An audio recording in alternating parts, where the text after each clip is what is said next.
ಕರ್ನಾಟಕದ mystery lady Sujata Bhat ಇವತ್ತು ಅವ್ರು ನನ್ನ ಜೊತೆಗಿದ್ದಾರೆ. ಮಗಳ ಅಸ್ತಿ ಕೇಳ್ಕೊಂಡು ಬಂದರು. ಪ್ರತಿಯೊಬ್ಬರಿಗೂ ಆಸ್ತಿ ಅಂದರೆ ಅವರ ಮರ್ಯಾದೆ. ಆದರೆ ಅವರಿವತ್ತು ಮಗಳ ಅಸ್ತಿ ಕೇಳ್ಕೊಂಡು ಬಂದಮೇಲೆ ಅವರ ಮರ್ಯಾದೆನೇ ದೊಡ್ಡ ಪ್ರಶ್ನೆ ಆಗಿಬಿಟ್ಟಿದೆ. ಅವ್ರಿಗೆ ಸಾಕಷ್ಟು ಪ್ರಶ್ನೆಗಳು ಕೇಳೋಕಿದೆ ಕರ್ನಾಟಕದ ಜನತೆ. ಅನನ್ಯ ಭಟ್ ಕತೆ ಏನು, ಅವ್ರ ಕತೆ ಏನು ಅಂತ ಬನ್ನಿ ಸುಜಾತಾ ಭಟ್ ಅವ್ರನ್ನೇ ಮಾತಾಡ್ಸೋಣ. ನಮಸ್ಕಾರ. ನಮಸ್ಕಾರ ಅಮ್ಮ, ನಾನು ಡೈರೆಕ್ಟಾಗಿ ಕ್ವೆಶ್ಚನ್ ಕೇಳಿಬಿಡ್ತೀನಿ. ಅನನ್ಯ ಭಟ್ ನಿಮ್ಮ ಮಗಳು ಅನ್ನೋ ಕತೆ ಸತ್ಯನಾ ಸುಳ್ಳ? ಸುಳ್ಳು. ಅನನ್ಯ ಭಟ್ ಅನ್ನೋ ಮಗಳೇ ಇರಲಿಲ್ಲ ನಿಮಗೆ? ಯಾಕಮ್ಮ ಸುಳ್ಳು ಹೇಳಿದ್ರಿ? ಕೆಲವರು ವ್ಯಕ್ತಿಗಳು ಹೇಳು ಅಂತ ಹೇಳಿದರು, ಹಾಗಾಗಿ ನಾನು ಅದನ್ನು ಹೇಳಬೇಕಾಗಿದ್ದ ಪರಿಸ್ಥಿತಿ ಬಂತು. ಯಾವ ವ್ಯಕ್ತಿ ಹೇಳಿದ್ದು? ಗಿರೀಶ್ ಮಟ್ಟಣ್ಣ, ಜಯಂತಿ ಟಿ ಇವರೆಲ್ಲ ಹೇಳಿದರು. ಹಾಗಾಗಿ ನಾನು ಆ ಒಂದು ಇದನ್ನು ನಾನು ಆಸ್ತಿಯ ಇದಕ್ಕೋಸ್ಕರ ಈ ವಿಚಾರವನ್ನು ಹೇಳಿ ಅಂತ ಹೇಳಿದರು, ಅದಕ್ಕೆ ಹೇಳಿದ್ದೆ ನಾನು. ನಿಮಗೆ ಆಸ್ತಿ ಸಮಸ್ಯೆ ಇತ್ತು, ಅದಕ್ಕೋಸ್ಕರ ಅವರು ಈ ಕಥೆನ ಹೇಳಿಕೊಟ್ರು, ನೀವು ಹೇಳಿದ್ರಿ. ಹೌದು. ಎಷ್ಟು ನಿಮಗೆ ಡಿಮ್ಯಾಂಡ್ ಮಾಡಿದ್ರು? ದುಡ್ಡಿಗೋಸ್ಕರನ ನಿಮ್ಮ ಆಸ್ತಿ ಬರಲಿ ಅಂತನ? ನನಗೆ ದುಡ್ಡಿಗೋಸ್ಕರ ಯಾರೂ ಡಿಮ್ಯಾಂಡ್ ಮಾಡಿಲ್ಲ. ನಾನು ಯಾರಿಗೂ ದುಡ್ಡಿಗೋಸ್ಕರ ಡಿಮ್ಯಾಂಡು ಮಾಡಲೂ ಇಲ್ಲ. ನಾನು ಆಸ್ತಿ ನನ್ನ ಸೈನ್ ಇಲ್ಲದೆ, ನನ್ನ ಒಂದು ಇದಿಲ್ಲದೆ ಹೇಗೆ ಕೊಟ್ಟರು ಅನ್ನುವಂಥ ಒಂದು ಮಾಹಿತಿಯನ್ನು ನಾನು ಕೇಳಿದೆ. ನನ್ನ ತಾತನ ಆಸ್ತಿ ಅದು, ಅದನ್ನು ಮೊಮ್ಮಕ್ಕಳಿಗೆ ಹಕ್ಕಿದೆ. ಸೈನಿಂಗ್ ಅಥಾರಿಟಿ ಮೊಮ್ಮಕ್ಕಳಿಗೆ ತಗೊಳ್ಳೇಬೇಕಲ್ವಾ, ಅದನ್ನು ಹೇಗೆ ಇವರು ಕೊಟ್ಟರು ಅಂತ ನಾನು ಒಂದು ಮಾತನ್ನು ಕೇಳಿದೆ. ಅದು ಖಚಿತ. ನೀವು ಫೋಟೋ ರಿಲೀಸ್ ಮಾಡಿದ್ದು ಅನನ್ಯ ಭಟ್ ಅಂತ? ಫೇಕು. ಎಲ್ಲ ಫೇಕ್? ಹೌದು, ಅದೆಲ್ಲ ಫೇಕೆ. ಅದು ಫೇಕೆ, ಅದು ಗ್ಯಾರಂಟಿ, ಅದು ಫೇಕೆ. ಹಾಗಿದ್ರೆ ಎಷ್ಟು ಜನರ ಭಾವನೆ ಧರ್ಮಸ್ಥಳ ಅನ್ನೋದು, ಆ ಜನರ ಭಾವನೆಗಳ ಜೊತೆ ನೀವು ಆಟ ಆಡಿದ್ರಿ ಅಂತ ಅನಿಸ್ಲಿಲ್ವಾ? ನಾನು ಜನರ ಭಾವನೆಗಳ ಜೊತೆ ಆಟ ಆಡಲಿಲ್ಲ. ಆಟ ಆಡುವ ಹಾಗೆ ಇವರೆಲ್ಲ ಮಾಡಿದರು ನನ್ನನ್ನು, ನನ್ನ ತಲೆಯನ್ನು ಇದು ಮಾಡಿ, ಪ್ರವೋಕ್ ಮಾಡಿ.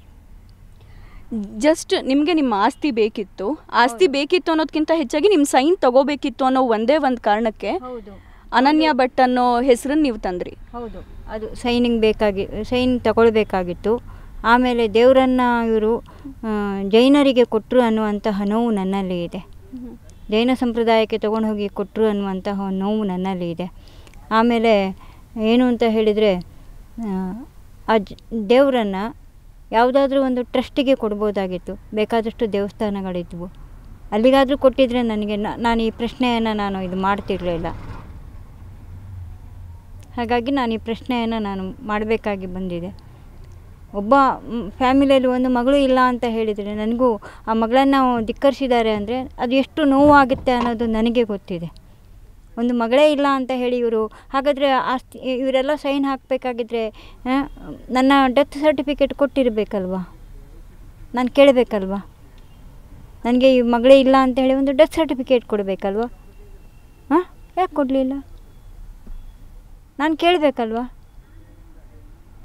ನೀವು ಕಾನೂನು ಮುಖಾಂತರ ಕೇಳ್ಬೋದಿತ್ತು, ಮತ್ತೊಂದು ನೀವು ಕೂತು ಮಾತಾಡ್ಕೋಬೋದಿತ್ತು. ಅದ್ಬಿಟ್ಟು ಧರ್ಮಸ್ಥಳದ ಜನರ ಭಾವನೆಗೆ ಧಕ್ಕೆ ತಂದಿದ್ದು ಎಷ್ಟು ಮಟ್ಟಿಗೆ ಸರಿ ಅಮ್ಮ? ನಾನು ಧರ್ಮಸ್ಥಳದ ಜನರ ಭಾವನೆಗೆ ನಾನು ಧಕ್ಕೆ ತಂದಿಲ್ಲ. ಧಕ್ಕೆ ತರುವ ಹಾಗೆ ನನ್ನನ್ನು ಪ್ರವೋಕ್ ಮಾಡಿದರು. ಎಷ್ಟೊಂದು ಧರ್ಮಸ್ಥಳ ಗ್ರಾಮಕ್ಕೆ, ನಾನು ಧರ್ಮಸ್ಥಳ ದೇವಸ್ಥಾನಕ್ಕೆ ನಾನು ಯಾವತ್ತೂ ಧಕ್ಕೆ ತಂದಿಲ್ಲ. ಧರ್ಮಸ್ಥಳ ಗ್ರಾಮದಲ್ಲಿ ನಾನು ಇದು ಮಾಡಿರೋದು ಅಷ್ಟೇ. ನಾನು ಧರ್ಮಸ್ಥಳ ಗ್ರಾಮ ಅಂತ ನಾನು ಮಾಡಿದ್ದೀನಿ. ಧರ್ಮಸ್ಥಳ ದೇವರಿಗೆ ಆಗಿರಲಿ ಅಥವಾ ನಾನು ವೀರೇಂದ್ರ ಹೆಗ್ಡೆ ಅಥವಾ ಯಾರಿಗೂ ನಾನು ಧಕ್ಕೆ ತಂದಿಲ್ಲ. ನಾನು ಎಲ್ಲೂ ಅವರನ್ನು ಬೆಟ್ಟು ಮಾಡಿ ತೋರಿಸಲಿಲ್ಲ. ನಾನು ಕೇಳ್ತಾ ಇರೋದು ನನ್ನ ಮನೆಯ ದೇವರನ್ನು, ನನ್ನ ತಾತನ ದೇವರನ್ನು ಇವರು ಯಾಕೆ ಹೇಗೆ ಇದು ಮಾಡಿದರು ಅನ್ನೋದು ಒಂದೇ. ನನ್ನ ಫ್ಯಾಮಿಲಿಯವರು ಯಾಕೆ ಕೊಟ್ಟರು ಅನ್ನೋದೇ ನನಗೆ ಒಂದು ಪ್ರಶ್ನೆ ಅಷ್ಟೇ. ನಾನು ಅವರನ್ನು ನಾನು ಪ್ರಶ್ನೆ ಮಾಡ್ತಾ ಇದ್ದೀನಿ ಬಿಟ್ಟು ಧರ್ಮಸ್ಥಳದ ಹೆಸರನ್ನು ನಾನು ಎಲ್ಲೂ ನಾನು ಧಕ್ಕೆ ತಂದಿಲ್ಲ. ನಾನು ಧಕ್ಕೆ ತಂದೇ ಇಲ್ಲ. ಯಾಕೆ ಧಕ್ಕೆ ತಂದ್ರಿ ಅನ್ನುವಂಥ ಮಾತು ಬಂತು ಅಂತ ಅಂದರೆ, ಈಗ ನೀವು ದೇವರನ್ನು ಅಂದರೆ ನಿಮ್ಮ ಫ್ಯಾಮಿಲಿಯವರು ದೇವರನ್ನು ಧರ್ಮಸ್ಥಳಕ್ಕೆ ಕೊಟ್ಟರು, ಅದು ನಿಮ್ಮ ಕುಟುಂಬದ ಡಿಸಿಷನ್ ಆಗಿತ್ತು. ಅದು ಬಿಟ್ಟು ನೀವು ಅನನ್ಯ ಭಟ್ ಕತೆ ಇರ್ಬೋದು, ನನ್ನ ಮಗಳು ಮೆಡಿಕಲ್ ಕಾಲೇಜ್ ಓದ್ತಾ ಇದ್ಲು, ಈ ಆಸ್ತಿಗೋಸ್ಕರ ನಾನು ಅನನ್ಯ ಭಟ್ ಕಥೆಯನ್ನು ನಾನು ಕಟ್ಟಿದ್ದೀನಿ. ಹೌದು, ಈ ಆಸ್ತಿಗೋಸ್ಕರ. ಯಾಕೆ ನನ್ನನ್ನು ಇದರಿಂದ ನೀವು ಇದು ಮಾಡಿದ್ರಿ? ಹುಡುಕ್ಬೋದಾಗಿತ್ತಲ್ವಾ. ಇಲ್ಲ ನಮಗೆ ಹೀಗಿದ್ದಾರೆ, ಅವ್ರ ಹತ್ರನೂ ನಾವು ತೊಗೊಳ್ಬೇಕನ್ನುವಂಥದ್ದು ಒಂದು ಇದಿತ್ತಲ್ವ. ಅವರು ಪ್ರಶ್ನೆ ಮಾಡ್ಬೋದಾಗಿತ್ತಲ್ಲ, ಯಾರು ತೊಗೊಂಡಿದ್ದಾರೆ, ಯಾರು ದೇವಸ್ಥಾನಕ್ಕೆ ದಾನ ಅಂತ ತೊಗೊಂಡಿದ್ದಾರೆ, ಅವರು ಒಂದು ಇದನ್ನು ವಂಶವೃಕ್ಷ ಕೊಡಿ ಅಂತ ಕೇಳ್ಬೋದಾಗಿತ್ತಲ್ವ. ಓಕೆ. ಅದು ತಪ್ಪಲ್ವಾ? ತಪ್ಪು ತಾನೇ? ಹಾಗಾದರೆ 3 ಹೆಣ್ಣು ಮಕ್ಕಳಂದರೆ ನಾನೆಲ್ಲಿಂದ ಬರ್ತೀನಿ? ಹಾಂ, ತಪ್ಪಲ್ವಾ ಅದು? ನಾನು ಕೇಳಿದ್ರಲ್ಲಿ ಏನಿದೆ? ನಾನು ಧರ್ಮಸ್ಥಳವನ್ನು ಎಲ್ಲೂ ನಾನು ಯಾರನ್ನು ನಾನು ಇದು ಮಾಡಿಲ್ಲ. ಇವ್ರು ಯಾಕೆ ಇದಕ್ಕೆ ಅವರಿಗೆ ಕೊಟ್ಟರು ಅನ್ನುವಂಥದ್ದು ಮಾತ್ರ ನಾನು ಪ್ರಶ್ನೆ ಮಾಡ್ತಾಯಿದ್ದೀನಿ. ಯಾಕೆ ಬೇರೆ ಯಾರೂ ಇರಲಿಲ್ವಾ ಕೊಡೋಕ್ಕೆ? ಅಂದರೆ ಇವರಿಗೆ ಕೋಟ್ಯಾಂತರ ರೂಪಾಯಿ ಬೇಕಾಗಿತ್ತು ಅಲ್ವಾ? ದುಡ್ಡು ತಗೊಂಡಿರೋರು ಯಾರು ಇಲ್ಲಿ?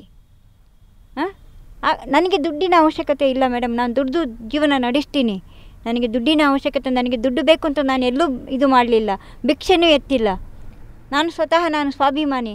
ನಾನು ದುಡ್ದು ತಿಂತೀನಿ ಬಿಟ್ಟು ನಾನು ಯಾರ ಹಂಗಲ್ಲೂ ನಾನು ಬದುಕಲಿಕ್ಕೆ ಇಷ್ಟ ಇಲ್ಲ. ಇಷ್ಟು ವರ್ಷದಿಂದನೂ ಯಾರ ಹಂಗಲ್ಲೂ ನಾನು ಬದುಕಲಿಲ್ಲ. ಲಿವಿಂಗ್ ಟುಗೆದರಲ್ಲಿ ಇದ್ರೂ ನಾನು ದುಡ್ದು ನಾನು ಅವರನ್ನು ಸಾಕಿದ್ದೀನಿ ಬಿಟ್ಟು ನಾನು ಯಾರ ಹಂಗಲ್ಲೂ ನಾನು ಬದುಕಲಿಲ್ಲ ಮೇಡಮ್. ಖಂಡಿತ ನನಗೆ ನಿಮ್ಮ ನೋವು ಅರ್ಥ ಆಗ್ತಿದೆ. ಕಡೆಯದಾಗಿ ನಂದು ಪ್ರಶ್ನೆ ಇಷ್ಟೇ, ನಿಮ್ಮ ಕುಟುಂಬದ ಸಮಸ್ಯೆ ಇತ್ತು, ಆಸ್ತಿಗೋಸ್ಕರ ಅವ್ರ ಸಿಗ್ನೇಚರ್ ಹಾಕಿಸ್ಕೊಂಡಿಲ್ಲ, ದೇವ್ರನ್ನ ಧರ್ಮಸ್ಥಳಕ್ಕೆ ಕೊಟ್ಬಿಟ್ರು, ಅದೆಲ್ಲ ಯೋಚನೆ ನಿಮಗಿತ್ತು. ಆ ಎಲ್ಲ ನೋವು ಸಂಕಟಕ್ಕಿಂತ ಇವತ್ತು ಕರ್ನಾಟಕದ ಜನ ಈ ಕೇಸ್ ವಿಚಾರವಾಗಿ ನಿಮ್ಮ ಕ್ಯಾರೆಕ್ಟರ್ ತೇಜೋವಧ ಆಗ್ತಾ ಇದೆ. ಈ ವಯಸ್ಸಿನಲ್ಲಿ ನೀವು ಅನುಭವಿಸಬಾರ್ದನ್ನೆಲ್ಲ ಅನುಭವಿಸ್ತಾ ಇದ್ದೀರಾ. ಬೇಕಿತ್ತಾ ಇದು? ನನಗೆ ಬೇಡ ಆಗಿತ್ತು. ಇವರೆಲ್ಲ ನನ್ನನ್ನು ಒಂದು ಕೋಪ ಮಾಡಿಕೊಂಡು ನನ್ನನ್ನು ನನಗೆ ಈ ರೀತಿಯೆಲ್ಲ ಆಗುತ್ತೆ, ಇಷ್ಟರ ಮಟ್ಟಕ್ಕೆ ಹೋಗುತ್ತೆ ಅನ್ನೋದು ನನಗೆ ಗೊತ್ತಿರಲಿಲ್ಲ ಮೇಡಮ್. ದಯವಿಟ್ಟು ನನ್ನ ಒಂದು ಇದನ್ನು ಇವರು ದುರುಪಯೋಗ ಮಾಡಿಕೊಂಡು ಬಿಟ್ಟರು. ಈ ಲೆವೆಲಿಗೆ ಹೋಗುತ್ತೆ, ಈ ಲೆವೆಲ್ ಮಾಡ್ತಾರೆ ಅನ್ನುವಂಥದ್ದು ನನಗೆ ಗೊತ್ತಿರಲಿಲ್ಲ ಮೇಡಮ್. ದಯವಿಟ್ಟು ನನಗೆ ಗೊತ್ತಿಲ್ಲ ಈ ಲೆವೆಲಲ್ಲಿ, ಇಷ್ಟೊಂದು ದೊಡ್ಡ ಲೆವೆಲಲ್ಲಿ ಈ ರೀತಿ ಆಗುತ್ತೆ. ಆಮೇಲೆ ನಾನು ಯಾವುದಾದ್ರೂ ಆಯಿತು ಇದನ್ನು ಮಾಡಿದ್ದೀನಿ, ಆಯಿತು, ನಾನು ಕೇಳಿರುವ ಒಂದು ಉದ್ದೇಶನೇ ಬೇರೆ ಆಗಿತ್ತು. ಆದರೆ ನನ್ನನ್ನು ಇನ್ವೆಸ್ಟಿಗೇಟ್ ಮಾಡಿ ನನ್ನ ತೇಜೋವಧೆ ಮಾಡುವಂಥವ್ರು ಯಾರು ಸರ್? ಇವರು ಎಲ್ಲಿ ಇಡಬೇಕು ಅಲ್ಲಿ ಇರಬೇಕಾಗಿತ್ತು. ಇಲ್ಲಿ ನನ್ನನ್ನು ಒಂದು ಮಾತು ಕೇಳ್ಬೋದಾಗಿತ್ತಲ್ವ? ಯಾಕೆ ಕೇಳಿಲ್ಲ? ತೇಜೋವಧೆ ಯಾಕೆ ಮಾಡಬೇಕು? ಒಂದು ವಯಸ್ಸಾದವರನ್ನು ತೇಜೋವಧೆ ಮಾಡೋದು ಈ ವಯಸ್ಸಿನಲ್ಲಿ ಅವರಿಗೆಷ್ಟು ಸಮಂಜಸ? ನಿಮ್ಮ ವಯಸ್ಸು ಅದೆಲ್ಲದೂ ಒಂದು ಕಡೆ ಆದರೆ ಅಮ್ಮ, ಇಲ್ಲಿ ಕರ್ನಾಟಕದ ಜನರಿಗೆ ಏನು ಮ್ಯಾಟರ್ ಆಗುತ್ತೆ ಅನ್ನೋದಿದ್ರೆ, ನೀವು ಅನನ್ಯ ಭಟ್ ಕತೆ ಹೇಳಿದಾಗ ಇಡೀ ಕರ್ನಾಟಕದ ಜನತೆ ಅಂದ್ಕೊಳ್ತು ನನ್ನ ಮನೆ ಮಗಳಿಗೆ ಆಗಿದ್ದ ಅಂತ. ಬಟ್ ಅದು ಸುಳ್ಳು ಅಂತ ಗೊತ್ತಾದಾಗ ಅವರ ಭಾವನೆಗಳಿಗೆ ಧಕ್ಕೆ ಬರೋದಿದೆ ಅಲ್ವಾ? ನೀವೆಂಥ ನೋವಲ್ಲಿದ್ದೀರಾ, ಆ ಸುಳ್ಳನ್ನು ನಂಬಿದವರು ಅಷ್ಟೇ ನೋವಲ್ಲಿದ್ದಾರೆ. ಹಾಗಾಗಿ ನೀವಿವತ್ತು ಕರ್ನಾಟಕದ ಜನತೆಗೆ ಕ್ಷಮೆ ಕೇಳಬೇಕು, ಧರ್ಮಸ್ಥಳದ ಭಕ್ತಾದಿಗಳಿಗೆ ಕ್ಷಮೆ ಕೇಳಬೇಕು. ಯಾಕಂದ್ರೆ ಒಂದು ಕ್ಷಣ ಅನಿಸ್ತು, ಅಯ್ಯೋ ದೇವಸ್ಥಾನಕ್ಕೆ ಬಂದಿರೋ ಮೆಡಿಕಲ್ ಕಾಲೇಜ್ ಓದ್ತಿರೋ ಹುಡುಗಿಗೆ ಈ ರೀತಿ ಆಗ್ಬಿಡ್ತಲ್ಲ ಅಂತ ಇಡೀ ಕರ್ನಾಟಕ ಅನುಕಂಪ ತೋರಿಸ್ಬಿಡ್ತಲ್ಲಮ್ಮ. ಹೌದು, ನಾನು ಅದಕ್ಕೋಸ್ಕರ ನಾನು ಸಮಗ್ರ ಜನತೆಗೆ, ದೇಶದ ಜನತೆಗೆ, ಕರ್ನಾಟಕ ಜನತೆಗೆ ನನ್ನಿಂದ ತಪ್ಪಾಗಿದೆ, ನನ್ನಿಂದ ನಾನು ಕ್ಷಮೆ ಕೋರ್ತೀನಿ. ಅಷ್ಟೇ ನನ್ನ ಒಂದು ಇದು, ಅಷ್ಟೇ. ದಯವಿಟ್ಟು ನಾನು ಧರ್ಮಸ್ಥಳದ ಒಂದು ಇದಕ್ಕೂ ನಾನು ಕ್ಷಮೆಯನ್ನು ಕೋರ್ತೀನಿ. ಇಲ್ಲಿಗೆ ನನ್ನನ್ನು ಮುಕ್ತಿಗೊಳಿಸಿ ಸಾಕು. ನನ್ನ ಜೀವನ ನಾನು ರೂಢಿಸ್ಕೊಂಡು ಹೋಗ್ತೀನಿ, ಅಷ್ಟೇ ಸಾಕು. ದಯವಿಟ್ಟು ಕ್ಷಮಿಸಿ ಅನ್ನುವಂಥದ್ದನ್ನು ನಾನು ಕೇಳ್ತಾ ಇದ್ದೀನಿ. ಅಮ್ಮ, ಅವರು ಈಗ ಹೇಳಿದ್ರಿ ನೀವು, ಅವರು ಬಂದು ನಮಗೆ ಒತ್ತಾಯಪೂರ್ವಕವಾಗಿ ಈಗ ಹೇಳಿಸಿದ್ರು ಅಂತ. ಹೌದು, ನಿಜವಾಗ್ಲೂ ಹೇಳಿಸಿದ್ರಾ? ಹೌದು, ಹೇಳಿಸಿದ್ರು. ನನಗೆ ಈ ರೀತಿಯಲ್ಲಿ ಆಗುತ್ತೆ ಅನ್ನೋದು, ನನಗೆ ಈ ಪ್ರಪಕಂಡ ಆಗ್ತದೆ ಅನ್ನೋದು ನನಗೆ ಗೊತ್ತಿಲ್ಲ. ಇಷ್ಟೊಂದು ದೊಡ್ಡ ಒಂದು ಇದಾಗುತ್ತೆ ಅನ್ನೋದು ನನಗೆ ಗೊತ್ತಿಲ್ಲ. ಹಾಗಾದ್ರೆ ನೀವು ಹೇಳಿದ್ರೆ ಗಿರೀಶ್ ಮಟ್ಟಣ್ಣನವರವರೆಲ್ಲ ಬಂದು ನನ್ನನ್ನು, ಹೌದು, ನನಗೆ ಗೊತ್ತಿಲ್ಲ ಈ ಮಟ್ಟಕ್ಕೆ ಆಗುತ್ತೆ ಅನ್ನೋದು ನನಗೆ ಗೊತ್ತಿಲ್ಲ. ಯಾವಾಗ ನಿಮ್ಮನ್ನು ಮೀಟ್ ಆಗಿದೆ? ಯಾವಾಗ ಅವರು ಮೀಟ್ ಆಗಿದ್ದು ಹೈಕರುನಾಡು ಇದು ಬಂದ ಮೇಲೆ 1 ತಿಂಗಳ 2 ತಿಂಗಳಾದ್ಮೇಲೆ ನನ್ನನ್ನು ಮೀಟ್ ಆಗಿದ್ರು. ಒಬ್ಬರೇ ಮೀಟ್ ಆದ್ರ? ಎಷ್ಟು ಜನ ಇದ್ರು? ಇಲ್ಲ, ಒಬ್ಬರೇ ಬಂದು ಮೀಟ್ ಆಗಿರೋದು. ಏನು ಹೇಳಿದ್ರು? ಆಯ್ತು, ನಾವಿದ್ದೀವಿ ನಿಮ್ಮ ಜೊತೆಗೆ ಅಂತ ಹೇಳಿದ್ರು. ನಿಮ್ಮ ಮಗಳು ಅಸ್ತಿತ್ವನೇ ಇಲ್ಲ ಅಂತ ಈಗ ಹೇಳಿದ್ರಿ ನೀವು, ಅಂದ್ರೆ ನಿಮ್ಮ ಅನನ್ಯ ಭಟ್ ಅನ್ನೋ ಅಸ್ತಿತ್ವನೇ ಇಲ್ಲ ಅಂತ. ಹಾಗೆ ಹೇಳೋದಕ್ಕೆ ಅವರೇ ಹೇಳ್ಕೊಟ್ಟಿದ್ದ? ಹೌದು, ಅವರೇ ಹೇಳಿಕೊಟ್ರು. ಎಷ್ಟು ಹಣ ಯಾವುದು ಕೊಡ್ಲಿಲ್ಲ. ಅದನ್ನ ನಾನು ಸುಮ್ಮನೆ ಇದು ಮಾಡಬಾರ್ದು. ಒಬ್ಬರ ಮೇಲೆ ತೀರಾ ಅಪಪ್ರಚಾರ ಅಥವಾ ಆರೋಪ ನಾನು ಮಾಡಿದ್ರಲ್ಲಿ ಯಾರು ಹಣದ ವಿಷಯ ಏನಿಲ್ಲ.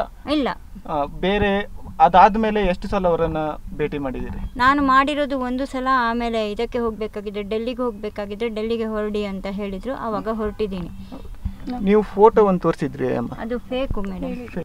ಕೊನೆಯದಾಗಿ ನಾನು ಹೇಳೋದಿಷ್ಟೇ, ಒಂದು ಸೌಜನ್ಯ ಹೋರಾಟ ಏನು ನಡೀತಿತ್ತು, ನಿಮ್ಮ ವಿಚಾರದಿಂದ ತನಿಖೆಯ ದಿಕ್ಕು ಬದಲಾಯಿತು. ಯಾರ್ದೋ ಬೇಳೆ ಬೇಯಿಸ್ಕೊಳೋಕ್ಕೋಸ್ಕರ ಅವ್ರೇನು ಮಾಡಿದ್ರು, ನಿಮ್ಮ ಹೆಸರನ್ನು ತಗೊಂಡ್ರು, ಇಲ್ಲದೇ ಇರೋ ಅನನ್ಯ ಭಟ್ ಅನ್ನುವಂಥ ಫೇಕ್ ಕಥೆಯನ್ನು ಸೃಷ್ಟಿ ಮಾಡಿದರು. ಕಂಪ್ಲೀಟಾಗಿ ಇಡೀ ಸಮುದಾಯವೇ ಯಾರಾದರೂ ನನಗೆ ಅನ್ಯಾಯ ಆಗಿದೆ ಅಂತ ಬಂದರೆ ಅವ್ರನ್ನ ಡೌಟ್ಫುಲ್ಲಾಗಿ ನೋಡೋ ರೀತಿ ಅಂತೂ ನೀವು ಮಾಡಿಬಿಟ್ರಿ.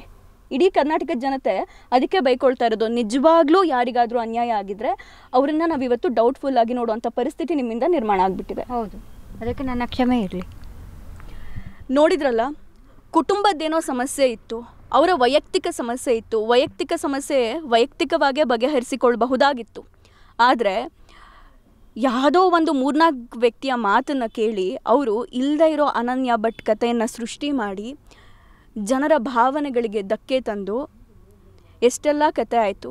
ಟೋಟಲಿ ಕರ್ನಾಟಕದ ಜನರಿಗೆ ಈ ಮೂಲಕ ತಿಳಿಸೋದಿಷ್ಟೇ, ಸುಜಾತಾ ಭಟ್ ಅವರು ಹೇಳಿರುವಂತಹ ಅನನ್ಯ ಭಟ್ ಅನ್ನುವಂತಹ ಕಥೆಯೇ ಫೇಕ್.